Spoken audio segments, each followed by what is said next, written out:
জীবনে উন্নতি করতে গেলে আমাদের বহু কিছু প্রয়োজন, তবে যে জিনিসগুলো সবথেকে বেশি প্রয়োজন তা হচ্ছে পরিশ্রম, আত্মবিশ্বাস এবং একাগ্রতা। আজকে সেই নিয়ে আমরা প্রায় 15খানা উক্তি আলোচনা করব। যদি ভিডিওটি আপনাদের ভালো লেগে থাকে তাহলে অবশ্যই লাইক, শেয়ার এবং সাবস্ক্রাইব করবেন। তাহলে শুরু করা যাক। জীবনে সফল হতে চাইলে দুটি জিনিস প্রয়োজন, জেদ আর আত্মবিশ্বাস। সাফল্য মাপার মানদণ্ড আপনি কি অর্জন করেছেন সেটা নয়, বরং আপনি পড়ে যাবার পর কতবার ঘুরে দাঁড়িয়েছেন সেইটা। পরাজয়ের ভয় পরাজয়ের থেকেও মারাত্মক। সাফল্য হলো 95% কঠোর পরিশ্রম, 4% অনুপ্রেরণা এবং 1% ভাগ্যের যোগফল। পরাজিতরা যা যা পারে তার উপর গুরুত্ব দেয়, অন্যদিকে বিজয়ীরা জয়ী হতে গেলে কি করতে হবে সেটার উপরে গুরুত্ব দেয়। এন্ড মানে সবকিছু শেষ নয়। এন্ড শব্দের অর্থ হচ্ছে এফর্ট নেভার ডাই, অর্থাৎ প্রচেষ্টার মৃত্যু নেই। একটা পরাজয় আরও পরাজয়ের জন্ম দেয়।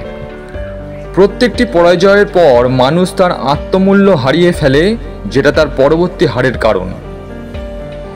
পরাজিতরা কোনো কিছু ঘটার অপেক্ষায় থাকে না, তারা কখনোই কোনো কিছু ঘটাতে পারে না। যে সব কিছু তৈরি অবস্থায় পেতে চায় সে জীবনে কিছু করতে পারে না। নো শব্দের অর্থ না নয়।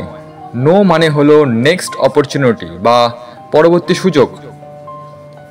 আজ থেকে 5 বছর পর আপনি কোথায় যাবেন তা নির্ভর করবে আপনি কতটুকু পরিশ্রম করছেন এখন এবং কোন ধরনের মানুষের সাথে মিশছেন তার উপরে।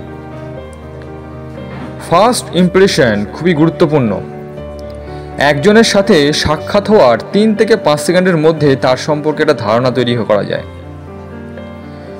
সম্পর্ক তৈরি করা একটি প্রক্রিয়া বা প্রচেষ্টার ফলাফল, কোনো আকস্মিক ঘটনা নয়।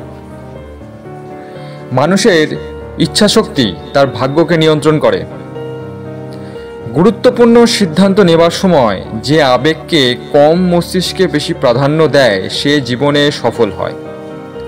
আজকের এই ভিডিওতে আমরা সাফল্য লাভ এবং জীবনের নিয়ন্ত্রণ কীভাবে করা যায় সে বিষয়ে কিছু 15খানা আমরা উক্তি নিয়ে আলোচনা করলাম। ভিডিওটি যদি ভালো লেগে থাকে তাহলে অবশ্যই লাইক, শেয়ার এবং সাবস্ক্রাইব করবেন। পাশে থাকা বেল আইকনটি প্রেস করবেন যাতে পরবর্তী ভিডিওগুলো আপনার কাছে খুব সহজেই পৌঁছে যেতে পারে। আজকের মতো বিদায়। সবাই ভালো থাকবেন, সুস্থ থাকবেন। নমস্কার।